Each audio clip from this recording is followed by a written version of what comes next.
30 seconds gone by here in the first period with Jake Fisher and Masayuki Amano of Japan. Typically an 84-kilo wrestler. Fisher, one of these guys you college wrestling fans might not really know about because he didn't go to the NCAA to compete. He actually went straight up to Northern Michigan. And Dan, how has that helped his development, say, if he'd have gone maybe the 4-year route?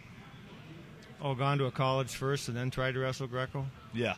That is really a tough way to go right now. I mean, you've got these guys wrestling Greco full-time in the military and at the OTC and also at the USOEC. And I've had a lot of great Greco guys that went to a 4-year college, and they just tend not to wrestle anymore. They get burned out. They get 4 years in a Division I program, most of them 5 years, all those weigh-ins and tournaments and high-volume training, and they're so far behind in Greco when they come out. They're discouraged, and a lot of them just quit. So going to Northern Michigan or wrestling Greco right out of high school, it's a great way to go. Well, I was a big fan of the Northern Michigan idea and you've also seen what it's done for our Greco program. I think it's depth in the ranks. I mean, phenomenal. At 74 last year, six of the top 8 guys were all Northern kids. So, yeah. Jake Fisher with a nice throw there is going to get 2 on the. Oh, we got 3 blue. Looked like he initiated the throw. Okay, 3 red. Okay, so I was going to say that didn't look right. So 3 blue on the throw. Nice throw by Jake Fisher. Beautiful. So basically, I guess the correct terminology there is 3-point danger. I know some of the officials at Fargo every year always try to correct my terminology. So I got to get it right. So it looks like Japan will challenge. So we can't go to the video. Actually, you know what? I should actually. I got a replay unit here, Dan. I need to use this thing. We got to figure it out. Yeah, I would have guessed that was a. I think there's maybe saying leg foul or something. I'm not sure. I don't know if he broke 90 either. It was a correct throw. He definitely scored, but I don't know if he should have scored 3. Maybe Japan saying maybe it should have been just 1. So yeah, Frazier. They don't overturn very many challenges. Yeah, it looks like our events guy Ryan Johnson saying the Japanese coach is saying no, they just want 1, not 3, which would actually make the match a lot more viable, at least this period, for Masayuki Amano of Japan. So let's see what the call is. 3 is confirmed, and Japan will lose the challenge. No change. And it should be a 4th point should be added to Fisher because Japan lost the challenge. That should be 4, shouldn't it, Dan? Yes, that's the correct score. 4-0. I'm going to go with 4. The scoreboard doesn't say it, But thing is, if it comes down to cumulative points, that one's something you got to pay attention to. That's right. Every point is so valuable going into that last period if they split the first 2.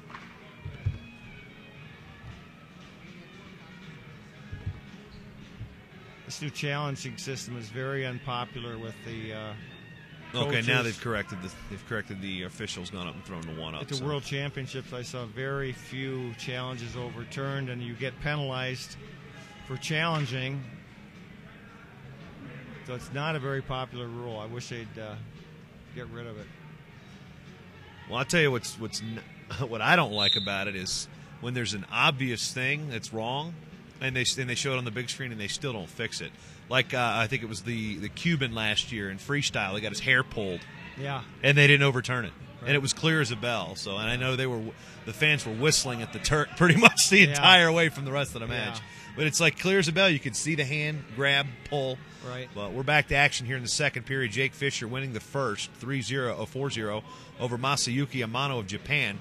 30 seconds gone by. You're watching. Amano's he's very tall. So he's a couple inches taller than Fisher.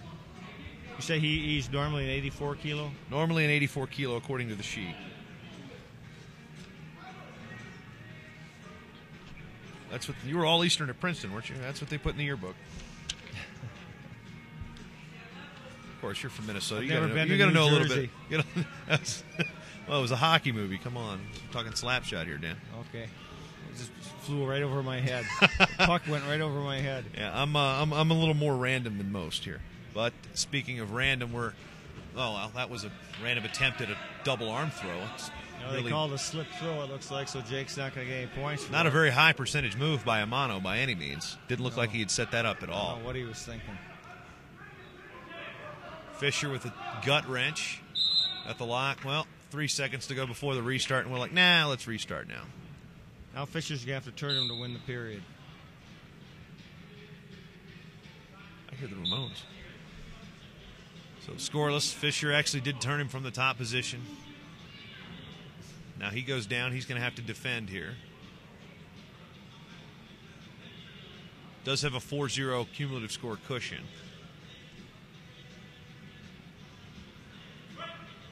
I've been really impressed with the Japanese and Chinese teams watching that first round. They kind of took it to a lot of our American guys. They did a nice job. Well, what is the importance of having matches like this early in the season? We got the Schultz coming up next weekend, but experience. Our guys just need more international matches. They're used to wrestling other Americans, and when you wrestle a foreigner, you just get a totally different feel, different movement, different rhythms, different tempos, looking for different throws.